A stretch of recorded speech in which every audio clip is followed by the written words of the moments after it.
Well, the panel, James, would you just tell us how much you love the St. Louis Cardinals for like 20 seconds? So much of the best in America, and anybody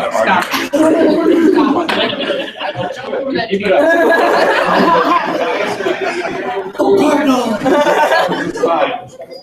We're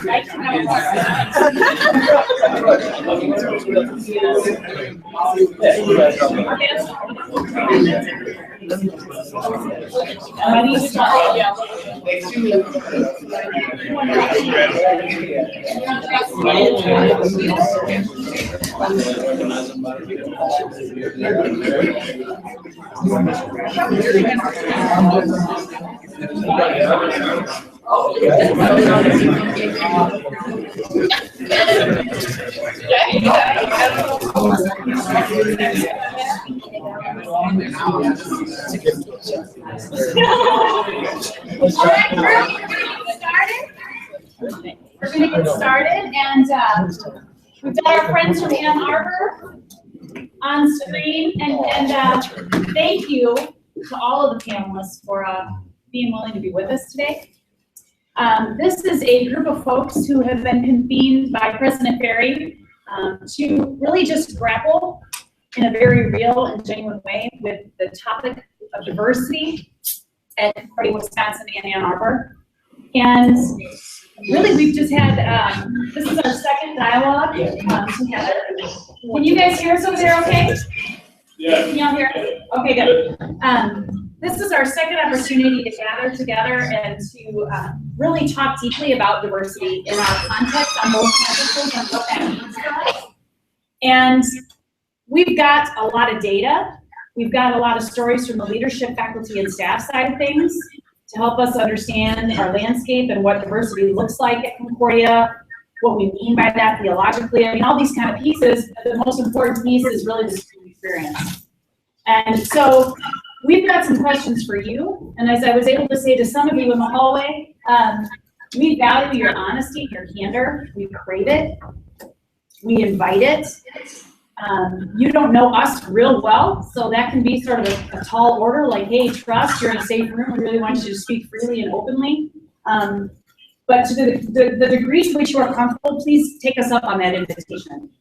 And if you're asked a question and you really don't want to answer it, you don't have to, right? It's challenge by choice, right? So if there's just something you just prefer not to share, it's your level of comfort with us. But know that this room of leaders really crave your honest assessment of Concordia, its highs, its lows, where we can improve, because the ultimate goal is expansion of the kingdom mission. And that's the ultimate goal. And so to help us do that better, we need this kind of conversation to happen. So we're going to ask you all to introduce yourselves. We're going to start on this topic. And gentlemen over there, I know it can be rough when you're on camera. It can feel like you're maybe not quite a part of the group.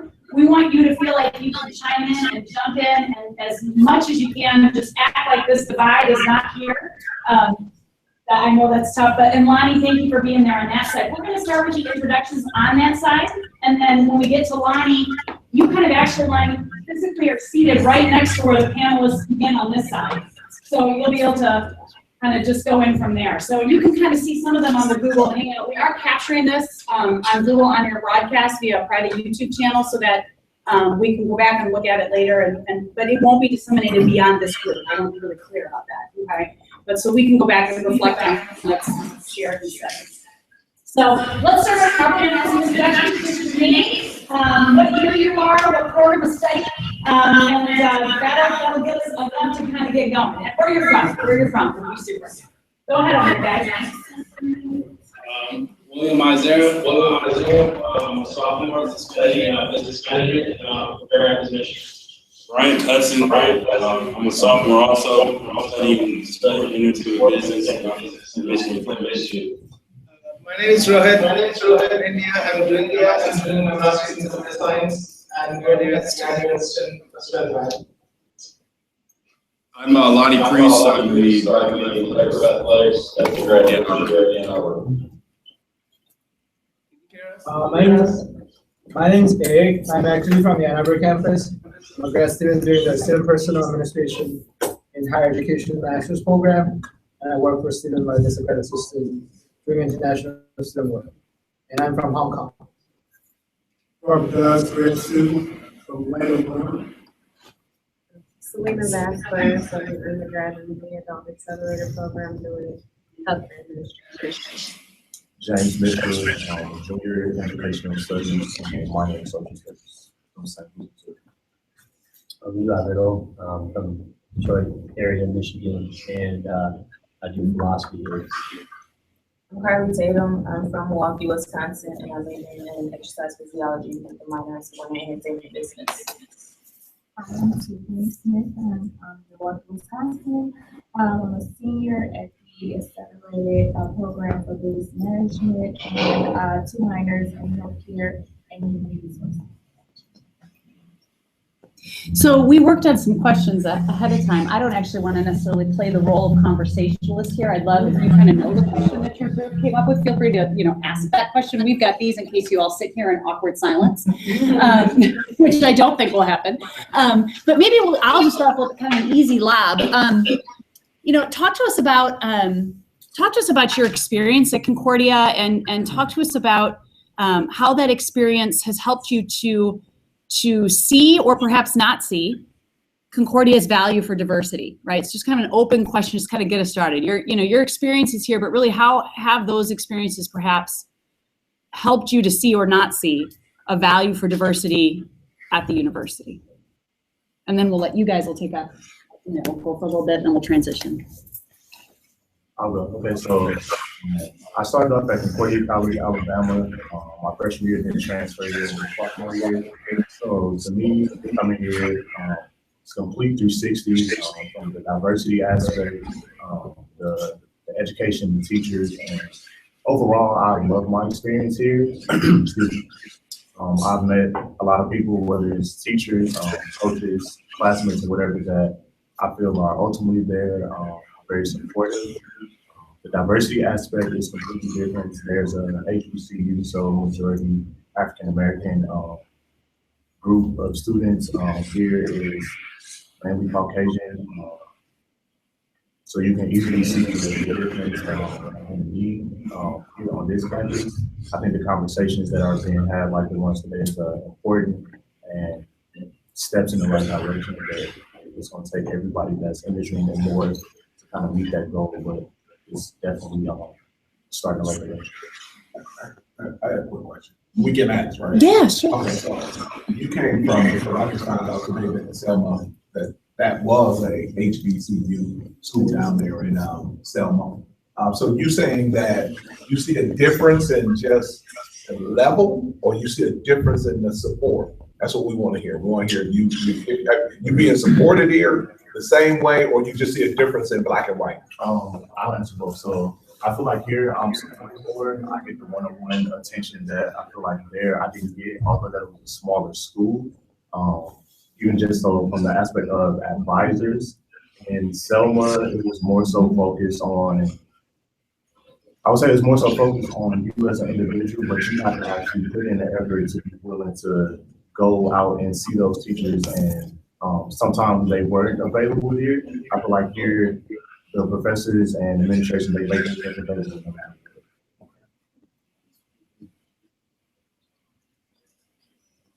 I'll follow up on the first question. I think I came to Concordia 5 years ago in the Ann Arbor campus. At that point, I would still say now diversity is we're not a very diverse campus. I say overall, spiritually, I know we're a different school, but I think seeing the progress how we really come from as well as the freshman experience, very different now.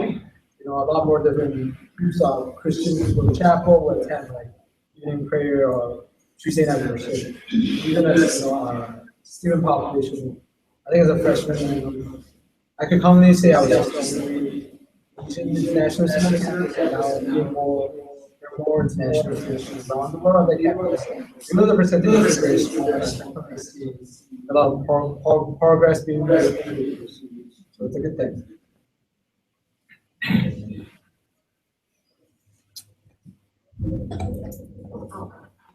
My experience with it has been a very good one. My site, I guess, would be the Midtown campus. As far as they are concerned, because that is who I have dealt with primarily. They are awesome.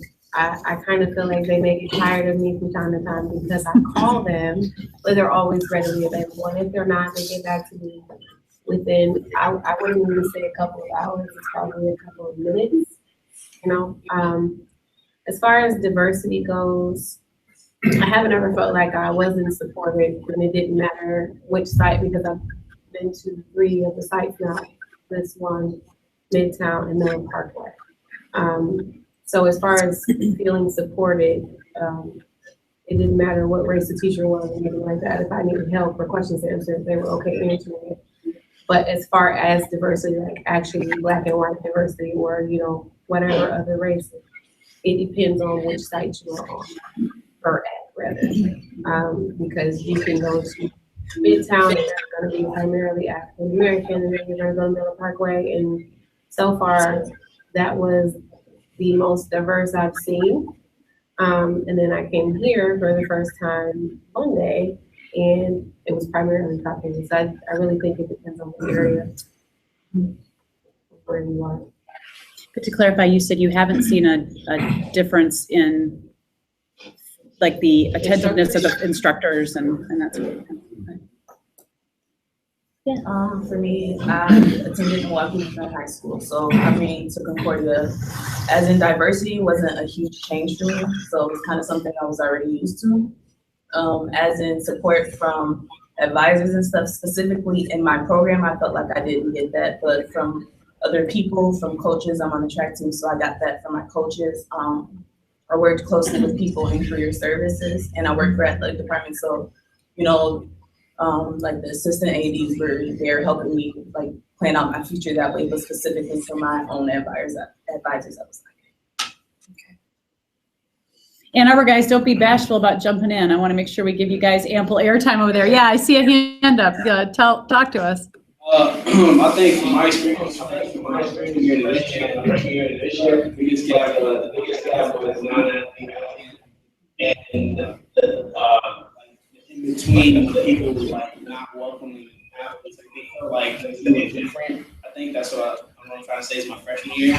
My freshman gap there, and this year, and more welcoming to different sports and stuff, and really coming together and not the attention because of the teams are more willing to do outside of their bounds, as far as like people sitting here, chapel, going to chapel. I wasn't used to that my freshman year either, but I become more welcome to going and attending, and also just joining different seeing more international kids come. It's more welcoming to me. I'm actually from Africa too, so like I have a closer connection with people outside of you. When I came here and I saw there were more students that were actually coming from different areas. Anybody else on this opening question? My experience, I found that I had to responsibility for making it a good experience. Not that there was anything wrong or anything, but I came in with a mission.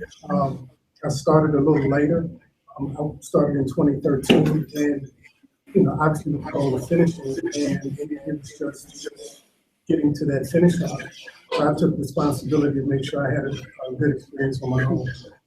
The instructors that I had, the administrators that I dealt with were excellent. I was at 3 of the satellite campuses, Miller Park, Midtown, and here at Manuel. The instructors that I did them across the pretty good. Question from the room. Anyone you want to ask? I guess I'll go. Oh, yeah, please, go ahead. I guess for me, I guess my school is pretty already diverse. So coming here, like coming into the classroom, you're like basically the only Black person in the class. You kind of do notice it. But I always had the mindset to just get to know everybody and just kind of get used to this new environment for me.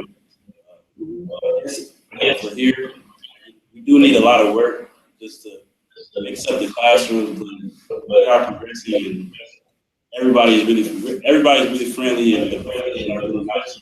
So I guess that's the right step to take.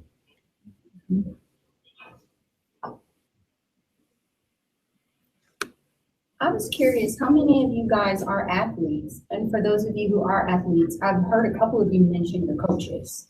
Like, what role does your coach play in creating that welcoming environment? Did you guys hear the question in Ann Arbor? Was that picked up? Okay, great. Yeah. So just maybe a show of hands. How many of you are athletes here at Concordia? Okay, and so the question on the table is how did the coaches really embrace you, make you feel welcome? Or what role did coaches play in your experience so far in terms of being a part of campus communities? Well, being away from I feel like Coach Cassidy kind of did a great job of one, recruiting, while also kind of stepping up and being that male figure that I don't get from my parents for being here for, in my case, 3.5 years. So just knowing that I can kind of go to his office outside of basketball and have that personal communication and knowing that he's going to support me no matter what, whether he disagrees with me or not, that was big for me. I would say in my case, I got lucky having him being from St. Louis, so it was easy for us to kind of have that common ground and make sure that I wasn't like, even scared to really go and talk to him. But even the coach just kind of stepped in and said, no matter what you do, we're here for you, and I think that's pretty much And that's kind of a huge point, because what that just clicked in and tell me is that like Lonnie, for instance, he recruits an athlete as part of his success as it's a part of your success as well. So we can almost see that from an athletic perspective. If we had the same mind, faculty and a staff perspective, we would have maybe your experience. I understand, I can hear it, I can feel it, that your experience is really good. But if we had that same, everybody was a coach, a mentor, or understood the necessary buy-in, we might not have to have many of these conversations moving forward. Other comments about how coaches have maybe impacted your experience at all? Same thing, he was saying with Lonnie and his staff, there for you and also supporting anything you do as far as classroom outside of that, things outside of football, and actually bringing to mind with your teammates to make it more welcoming around campus, actually outside football, actually teach you things and also like academics of that you need, or that you need, and tell you things are necessary that you need to succeed, in the classroom and on the field. So it was very good. It welcomed me a lot more my freshman year. For me, track is a little bit different because we have a head coach for really different things. And so I was a thrower in my first coach she was running so I got lucky. Because like I said, my environment wasn't really picking classes like I needed to. I'm on track to graduate. What useless is when I need to get internships. So Krista was that person. She was able to connect me to different people. So I've been able to do many job shadows, internships to prepare myself now. So I mean, it kind of sucks for someone who doesn't have a personal relationship. Like me and her just have that personal relationship where I can come and talk to her about anything going on in my life or academically. So we're talking a lot about welcoming in your group. John, do you want to ask the third question that you guys had there? That ties into, I think, this discussion about welcoming. Sure, you talked a little bit about your experience on campus, but we were specifically interested in ways that you have felt welcome. A few of you alluded to that a little bit, but also any ways that you felt repelled or pushed out or pushed aside in some way. And what triggered those kinds of experiences, plus, minus, positive, negative? Anybody's bold enough to share. Give us your perspective. I want to go. So I was in the Milwaukee campus. We would not. Milwaukee was not. School was not providing me this. And here, so I can't do that. people there, things that they really helped me out. That's chance to after coming here, I was completely young, and it's complicated. I have to speak a different language. I can't speak in my tongue. Except when I want to speak, I have to call my friends or parents. Other than that, everyone is foreign for me. But the people here, or the people I work with, or the friends I made here on campus are so friendly that I never homesick. They were always welcoming. They were always here to support. They were always taking care of me. And they were making me feel as it's a home away from home. So I had never any regret that I came to this place, or I'm studying here. Feeling bad with something, no regret. So I think that's the best thing.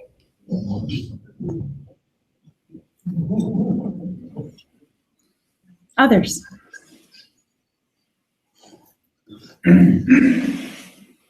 With my experience, I started in the accelerated program in October 2010. There were times in my personal life that I did want to give up. And I knew that if I gave up, there was probably no possibility of returning. So I had that support from my main campus, which is Midtown, to not give up and to keep going. When I did start, when I first started, there were a different set of employees that worked there, as far as the advisors, the administrative assistant, and they weren't so supportive. I graduated last year with, I wanted my associates, so I graduated last year with like 101 credits. It's something that I feel like I should have done, you know, after the 64 or something like that. But when I first started, the old crew did not explain to me the order of how I should go about with getting that associate credit. It was just, here's your transcripts, pick the class that you need. So I had that problem where I didn't know that there was a such thing until 2 years into school, and the new set of employees came to the Midtown area and say, hey, if you want your associates, you have to get this, you need this class before you go here and there. So now I do feel supported. May, I was kind of discouraged with walking across for May. I just wanted the diploma, but I decided now that I'm gonna go ahead and do it. So overall, I've had a great experience. I actually want to keep going through this accelerated program to get my master's. So hopefully I can work on that. Excellent, excellent. Has anybody else had experience with advising where they've needed additional help outside of their appointed advisor? Besides Carly and Tiffany. Perhaps we could broaden it this way. Sounds like many of you have generally positive experiences, but we know that some of your colleagues have left for one reason or another. Certainly don't have to use any names, but in your experiences with some of the people you know who might have started out with you or no longer here, can you give us any ideas of why they might not be at Concordia any longer, or any frustrations they've had? I know.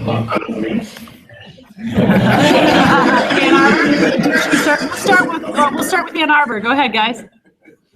I know a colleague of mine, freshman year. I think the financial situation wasn't explained as clearly as it should have been. It made it hard for him throughout the year. That was one of the areas come back. I mean, it was like I mean, it was the main reason why I didn't come back. And like that process for him and certain individuals laid out better, being you were the first one to go to college, first parents how it was hard to understand the full like theory of the whole financial part of it, and that's one of the main reasons why he's in here. And I think that part should have been explained a little bit better to him.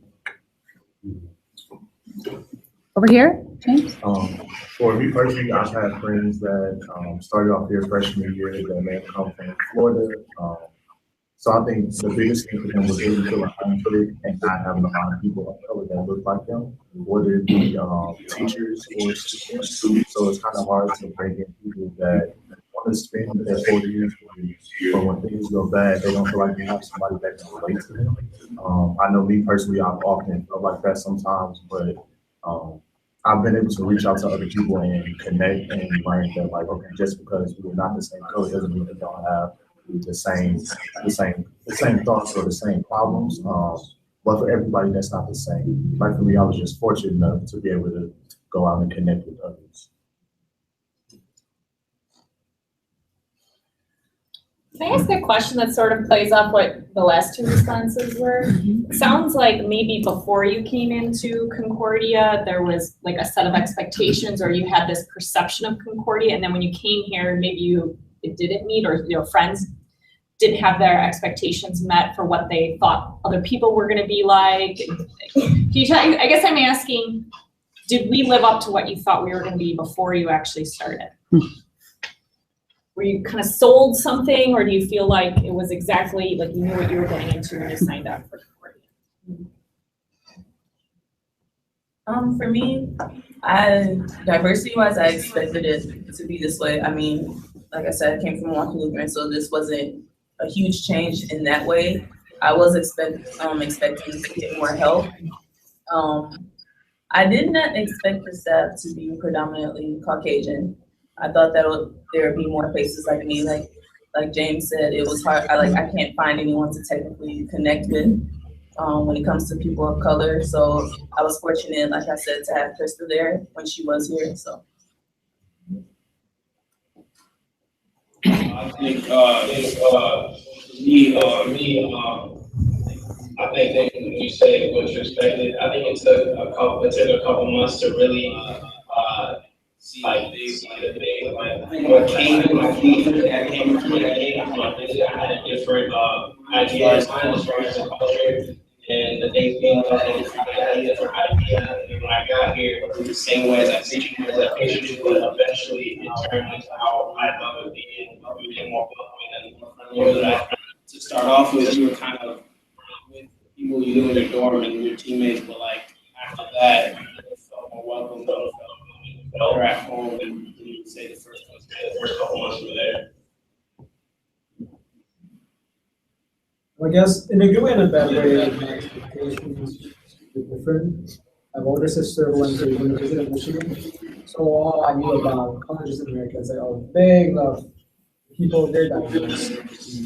Coming to Concordia, I didn't know anything about Lutheranism. I grew up Christian, but I've never been exposed to Lutheran church. And coming here, we went to the spiritual aspect of it, like chapel is very traditional. First thing was kind of mind-blowing. And you get into our chapel, the acoustic is not the best. This is echoey, and it's hard to understand. Like, English was my first language.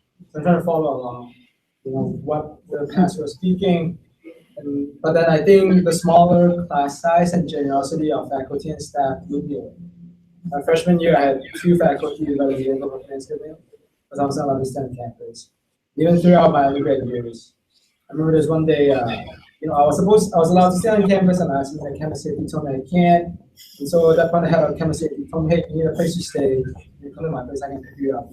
You can stay over the weekend. And so I think these things were not expected, but they're very good, like generosity from faculty and staff that kind of blew me away.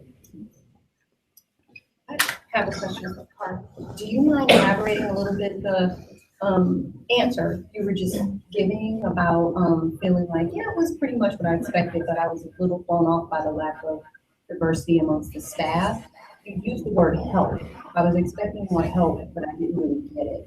What kind of help were you looking for? I mean, like I just helping with advising or, well, I was just talking about helping with advising, and then in general, just being able to find a staff of color to connect.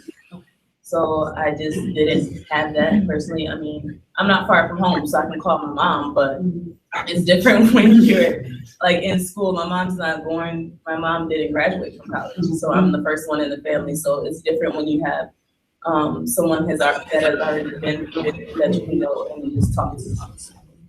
How many of you guys are first gens? You're the first ones in your family to go to college. Okay, we got 3.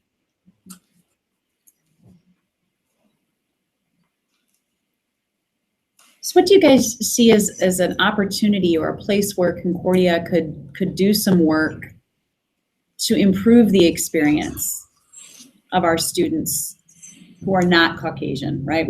There's a lot of them, but what are some things that you feel we could be intentionally doing to improve the diversity experience on our campuses?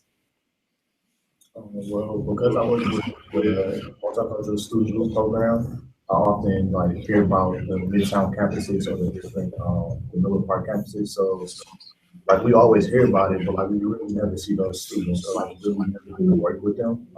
So I know the conversation has been had a few times about how we can get more involved and work with them. But we just feel like, well, I personally feel like that it should be more intentional than they do.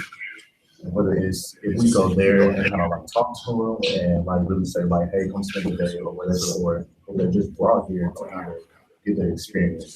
I don't feel like the overall conference is the same. And then honestly, I feel like having more teaching culture. I think that'll be easy. I think the question is split because you have your adult accelerated program, which is usually at night, and then you have the traditional students, that program may not be as diverse as the accelerated program. We start talking about students and faculty is mostly adjunct. So we have a lot of, diversity there, but how is it, I don't know too much about everybody, as it relates to full-time minority staff here at the main campus. Is that a very diverse group? That's my question to you guys, I guess. No, it isn't very diverse. And is that because we sit in the middle of Mequon? Because, Mequon, let's face it, it's not a diverse town. What is it, 2.3% minority in Mequon? So I think that might be part of your issue there. But it depends on what level of diversity you're talking about. You're talking about from a student perspective, from a faculty perspective, or even above that. In a way, it's like, what can we learn from ourselves? Because there are like these you guys have aspects of what we're doing that seem to be going quite well. A question for you that what we're talking about what can Concordia do to make it better for you? What opportunities have we given you to make it better? In other words, if you're a minority student, that already suggests that you're in the minority, but are there opportunities for you to have an impact? Frankly, when you leave this setting, you'll still be a minority person. And are you going to be well equipped to have an impact in other places because of your experience here? Is that something that we're offering, or you're not? I think you are, only because I like how fluid it is to be able to, like, if I can't find a class at Midtown, I can go to Miller Park. If I can't find it anywhere within this network, I can go. And so for me, that makes it better. I originally last May as well, so I'm included in a lot of the alumni emails constantly. Not that it's a bad thing. Being able to speak on things or I guess I haven't ever felt like I wasn't included in anything. For the, actually, I think sometimes I'm going to email that. It's too much inclusion, but. So, no, I don't, I think you guys do a great job. I think, honestly, I think there are just stigmas, on each side. And so I think that is what keeps people from wanting to branch out and go. You know, some people may feel like, no, I don't want to go to Metcon because I won't see anyone that will look like me. And someone from Metcon may say, I don't want to go to Metcon because I won't see anyone that will look like me. And, you know, because of those things, people want to stay where they are comfortable instead of, you know, coming out of their comfort zone. For me, again, it's been, you know, it's been awesome. In my experience, I came in expecting to graduate in 2017, but because faculty was off, or the staff rather was on top of their game, doing what their job was, I sat down with one of the faculty, and he helped me get 39 credits that I didn't know I had. And sitting on this, I was graduating, which led to other things. Speaking at President's Roundtable, representing the school at the American Legion Convention, participating in the Midtown Accelerated video that just came out. So I think, but to your question, Dr. Ferry, I think it's on the individual. And I came in a little more, the 18, 19-year-old that comes in as a freshman here, you couldn't have gotten in my way. There was nothing that was going to stop me from saying that, you know, and that's I came in here on a mission. I was on a mission, and giving me a 39 credit. You know, there was no way I was not going to one time or if not a little earlier. Can I piggyback off of that? I don't know if you guys know who Ed Gardner is. Yes, but that putting him as the veterans, I guess, director, he is awesome. He got me officially like 21 credits or something. I did one. But that was also one of the things that I really liked. I feel like I was going to say it was awesome.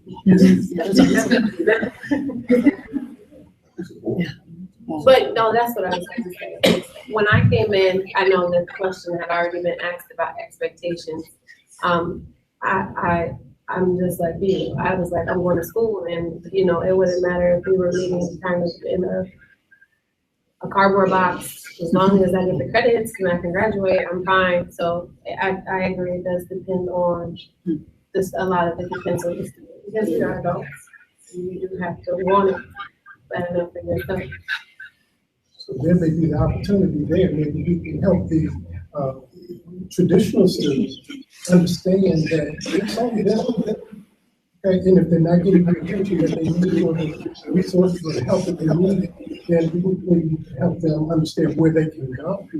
But it's important for every student to know that they're responsible for their education. I'll go off that for the Ann Arbor campus. I don't think, like I mentioned, there were any programs specifically tailored for me to get more involved on campus. I think because the campus was so small, pretty much if I wanted to do something, I could take part in it. So I can explain the story later, but my freshman year, I was on the football team. And then my sophomore year, I was in martial arts. And I started working with IT until I graduated from undergrad, and now I'm a grad assistant in the City Life office. And I think, you know, because the campus was so small and I was willing to make myself out there, I was willing to try, and was just available. I think especially being on the football team my freshman year, constantly, you know, whether it's fear, I wanted to be up there practicing. That's what I didn't know anything about.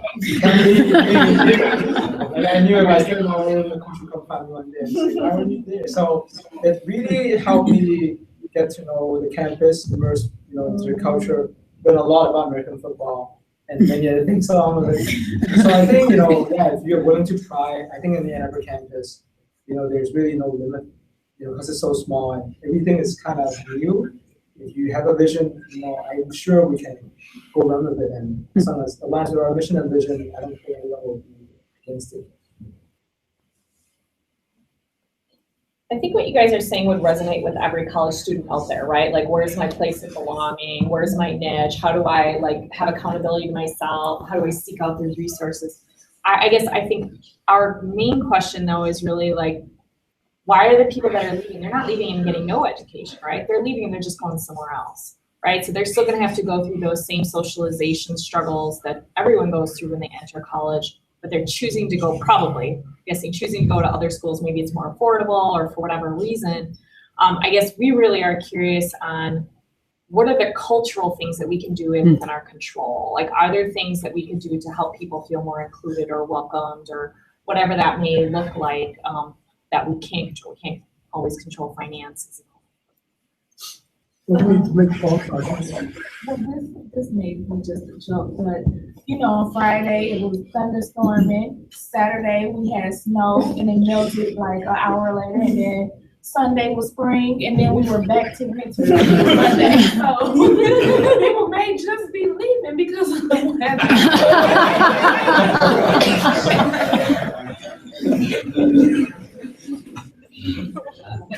Love it. The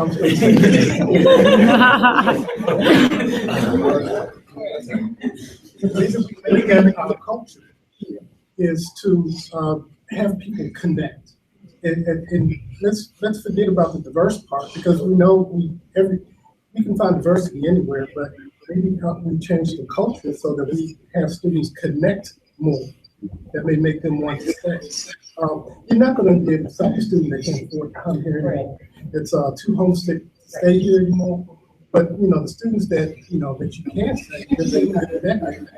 What's holding them here? And that's I guess our question is to help us have some insight into that, what that would look like on our end or your end or whatever. You know, how do we work together towards achieving the same goal of satisfied students that stay here and graduate? I think you just have to really kind of keep doing what you're doing. I mean, like, build on what you're already doing. Everybody needs improvement, or everything could use improvement, I guess. But I mean, I don't know the numbers, but I don't see you guys doing a bad job. But then, see, I haven't had bad experiences. I've had very good experiences, so I guess I can't speak. And I know that, someone said, like, you guys know someone that has, I don't know anyone that has left, and maybe you did, and I just didn't know, and then I couldn't know them that well. But I would say to just continue to build on what you are doing, and maybe try to break those stigmas that I said they have about different locations, and maybe people tour different locations, like traditional students, if they haven't been to the outside campuses. And I think you guys are doing it well. At least I know Midtown for sure doing a really good job, because they stay on us. No, I'm not a paid endorsement there. Yeah, they stay on it. They're on us. I do think that what I hear, even after seeing these apologies, indicated what our challenges were as it related to minority students. And I hear him, and I hear the passion in their voices. And my experience was great here as well. So I don't have any complaints about my experience. But what I'm hearing is maybe some faculty, some staff development. We got customers on that. We know that a lot of customers are not performing at a certain level. But does everyone on our campus know that? So some faculty, some staff development, because he went to a HBCU, he said his experience is better here. So it's not just a piece of black and black, because he didn't get any support there. So the support issue comes in, or the help, the connection comes in by what we tell faculty. We have an expectation out of those individuals. And if we let them know that maybe the student is struggling a little bit, maybe the student is struggling financially a little bit, then we expect for you to embrace that student, at least get us the information that that student is about to affect our numbers or affect our graduation rates or whatever it may be. So I hear connection telling me, faculty, staff, we need to get them in the room. We need to say these are what our expectations are as well. And we expect for these students to graduate. And if we don't understand that, black, white, or other, we expect for these students to graduate when they come to this school. So. When it comes to I think you said, why are some of the students leaving? And for me, I feel like most of us as a minority that feel like we belong here are ones that are student athletes. So we have teammates who don't care what we look like. Or we have teammates and we look alike, so we're okay with it. But then my freshman year, I had one of my roommates, she just in the middle of the school year, she's just like, this isn't for me, I don't feel like I'm fit in. She's like, I'm the only one in my class who wasn't for her. So she just felt like she didn't belong, she felt like she couldn't fit in, and for me, it was different. I'm like, oh, well, I have all these other friends that I just met, because some of them are my teammates, although I was the only female of color on my track team, but I was also friends with people on the basketball team. So I was able to connect with other people, but not every student is getting that if they're not in a group of people where they are kind of like forced to be there. So maybe we need more, I mean, of course, more students, but more students of color, but more things for us to be able to get together and it's like, oh, okay, there's another one just like me. You know, they're going through the same thing. They're not all just student athletes busy all the time doing stuff.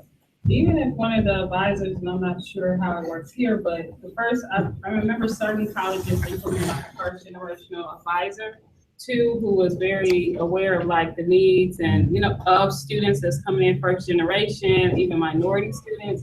But staff development, that is so true because, you know, you need that information in order to cater to students that are minority or first generation. You cannot treat them like just another student.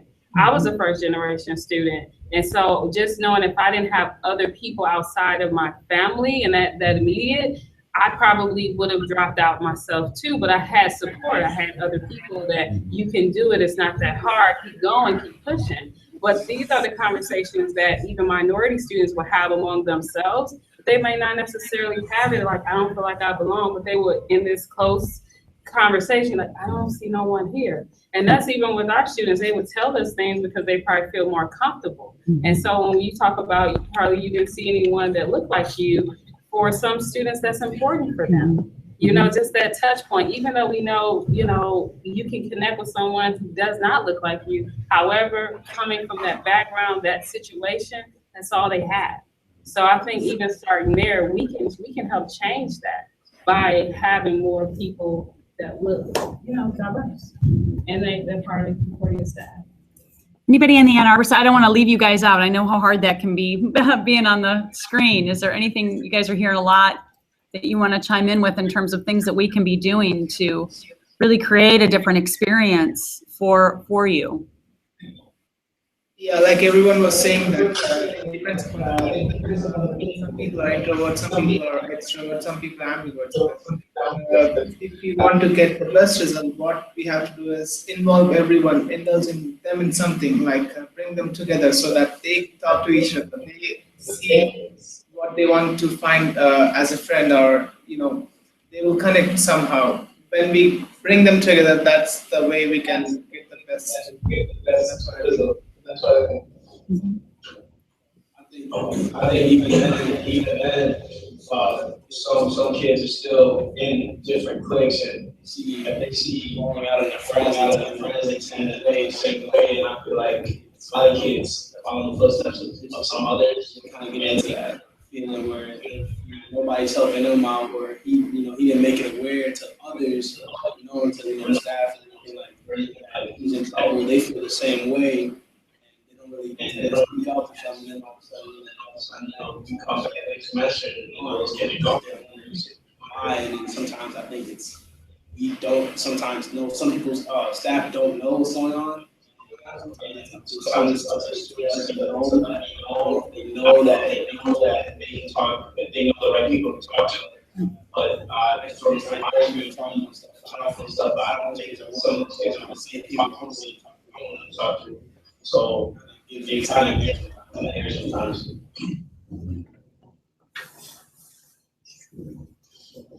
Okay, time for a little bit more. Yeah. Sure. What Joe and Deb was saying was a good point about the first generation advisor. Was it? Is that the position? Because I think that's proactive. That's like meeting the problem before it happens. It's just like knowing, because I think like something we do well here is a lot of times with international students, they have a whole international office, international student office. And so it's proactive in saying, let us help you in being aware of the challenges that you're going to have as an international student or first generation student. Is a lot of times we don't think about that maybe because we are Americans. So, or, you know, and that can be a challenge as well. It's not, maybe we just haven't met that because we do say, I'm sorry, he's a black at the very far right side. William. Okay. William was saying, they might be quiet about it. That's the thing. It's like, that's going to happen a lot of times. If you don't want to be here, you're probably going to be quiet. Some people will reach out and find out, but that's not everybody's personality. Some people need to be proactive and intentional about meeting that need before it happens is a good step too. And I don't know what that would look like. I don't know what position would take care of that, but that's definitely a good point of what some other universities are doing. What I add on to that, I know when I went over campus, I found recently you no longer have to meet with an advisor to sign up for classes. As an undergrad, you have to see someone like my advisor, and then they will actually in the system check you off, sign you up, and you can apply. Register for those classes. And I think, especially our first generation students or expansion, have no idea about how to go American college somewhere else. I think it was a very good place for me, because if not, then I would just have done what I wanted to do, and I would have probably not graduated yet. I think now, you know, with that system, I know as we merge, and I find it's a lot bigger campus, it's hard to require every student to meet with an advisor. You know, and so, but I think, you know, was a very good practice. Personally for me, and I know other students, you know, who struggle with that, they always say, oh, I didn't know my credits weren't transferable, you know, I missed that rotation, like the class is coming 2 years later again. I think these things could be neglected if, you know, assistants, like I said, they have to be with someone maybe once a year, some point in the journey of undergrad. Yeah, question. Yeah, I got one a question. So each one of you started at Concordia, so you made a decision to come here, and there was something that connected you, and I think several of you said you recognized that Concordia was heavily represented on the Caucasian side of the scale, not so heavily represented and multiculturally. Or tell us a little bit what attracted you, and what can Concordia do to increase the number of students from different cultures, from different ethnic backgrounds, from color?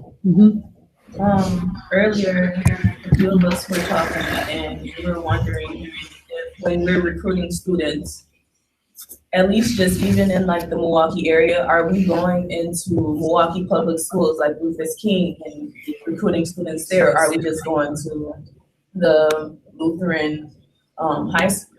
Like at Milwaukee Lutheran, we have people come in all the time. I mean, I filled out my college application in the classroom. They just like, but was like, hey, if you're thinking about applying. So I'm like, okay, let me just do this now. I don't know if we're going out to those other schools to recruit those students. And if so, what programs are they going into? Are they coming here as freshmen? Or are they going into the BYU? Okay. Because if you want to increase culturally here, then maybe they just start more as freshmen here, as opposed to Villa Park or Midtown Center in the BYF program. Because one of the things that made me think about the question the young lady just asked before she left is, 10, 15 years from now, we're still having this conversation. It's going to, how is the faculty going to look different? How are you guys going to be able to relate to those minority students 10, 15 years from now? You know, so. Like Carly said, three of us kind of like sat down earlier because we didn't really know like what to expect. We just knew that we're going to be in front of a group of people, so we kind of want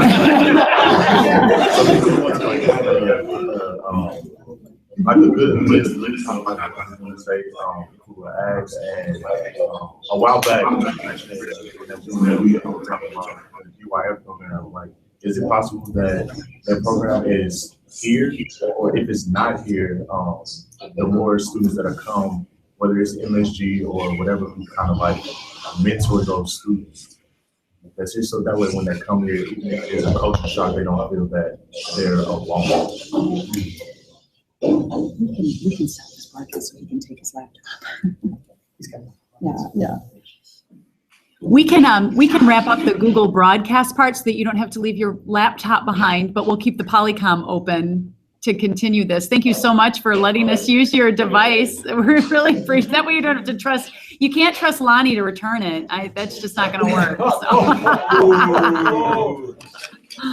so.